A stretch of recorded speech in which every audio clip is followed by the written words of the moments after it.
ఈ సండే నాకు special Sunday. ఎందుకంటే నాకు బాగోక వంట చేయలేకపోయాను. ఇంకా మా బావ అన్నారు, "నువ్వు రెస్ట్ తీసుకోలే, నేను చేస్తాను" అని. మా బావే కాదు, పిల్లలు కూడా హెల్ప్ చేశారు నాకు. అసలు ఈ సండే మలాయ్ బిర్యానీ చెయ్యనని అడిగారు మా బావ నన్ను. సరే చేస్తాలే అన్నా. కానీ సడన్గా బాగోలేదనమాట.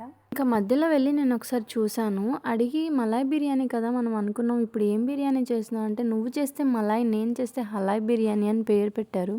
నెయ్యి కరగబెట్టి వేస్తారు కదా, చూడండి ఎలా వేసేస్తున్నారో. ఇంకా రైస్ దమ్‌కి పెట్టేసి బరువు పెట్టడానికి పక్కన క్యాన్ కనిపిస్తే క్యాన్ పెట్టేశారు. మా బావతో అలా ఉంటదనమాట.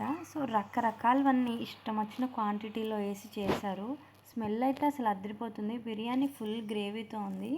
ఇంకా వంట అయితే అయిపోయింది, కానీ దాని వెనకాల నాకు ఫుల్ డబల్ పని పెట్టేశారు. కిచెన్‌లోకి వచ్చి ఏదైనా చేస్తే ఇన్ని సామాన్లు ఇంత ఘోరంగా చేస్తాడు. టేస్ట్ అయితే అసలు అదిరిపోయింది. ఈ రెసిపీ మన ఛానల్లో పోస్ట్ చేస్తాను. వీడియో నచ్చితే ఒక లైక్ కొట్టి ఛానల్ని సబ్స్క్రైబ్ చేసుకోండి.